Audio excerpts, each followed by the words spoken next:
l'ABC espanyol, aquí té una bandera Diu que va espanyola. néixer a Perica. I com s'atreveix? Va néixer amb un bec. No sé. No entenc res que dius. Mira, ara parla de l'adulteri. Jaume Cristòfol Ponsorde, passi, per favor, la consulta, que fa retardar els altres. 29 punts, tio, no és tan greu. L'última té 28. Defensa. Sí? No, és que... Sí, total, que fer aquí? És que parla tota l'estona, parla del mateix. Bueno, sabeu que el sexe deu ser interessant. Diu, adúltera amateur, com si això quan ho fas no et sapiguessis que estàs fent, saps? Recordo el primer orgasme, que no va ser amb tu, amb aquell altre i sense els meus dits. Vas esperar-me que fes campana d'aquella escola tècnico-professional diocesana. No hi havia institut, i com faran un ara.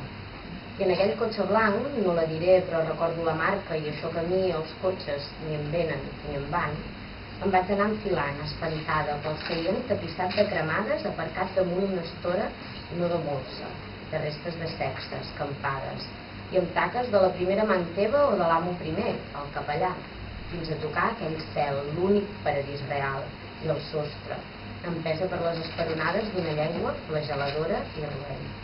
Recordo el primer crit, que no es va escapar de la meva gola ni del meu pit de més en sota, i la destresa amb què degustaves aquella figa collida molt abans de temporada, i com obria per a rebre't una porta lliscant i em tancava per empresonar eternament, amb pany i clau, aquell plaer tan elèctric que es llavissava els meus càrnics del meu joc i m'aturava el pensament per primer cop, encegant-me les idees, enllustrant-me l'entrecuix, ennuegant-me en el recital d'as i luz.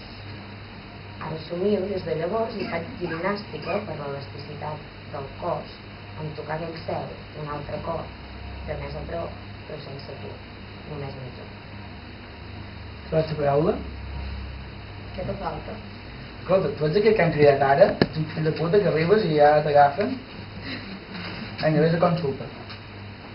Això... N'hi ha que neixen amb una plana escura. Sí. Valeria. Una flor, una floreta. Una floreta. Una floreta.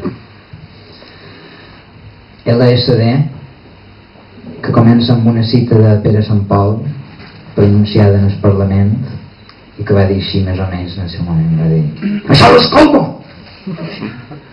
La papallona negra sempre volava sense posar-se al barram de baves. Havien intentat assumir que la sogra s'havia suïcidat 3 cops i durava encara el bacteri de la seva famèlica família. La papallona agafà un camí ple de romaguers. De fet era un camí pobre, molt pobre, fet de fang, amb xocolata, amb romaguers, amb salsa de xocolata, amb romaguets, sí, més romaguers, i el camí però continua encara. Però la papallona negra no parlava, no sabia volar. Sense xinxetes d'oficina sabia volar menys encara, i continuava fins a aquell souvenir religiós on els miracles cremaven cera, on es reproduïa el prostíbul a la juderia del temple de Jerusalem. No cregueu que la papallona cremés la ira dels justos fent trontollar els mercenaris, els cremar, els devorar, els sentenciar. Llavors començà l'existència d'aquella màfia traficant de dents.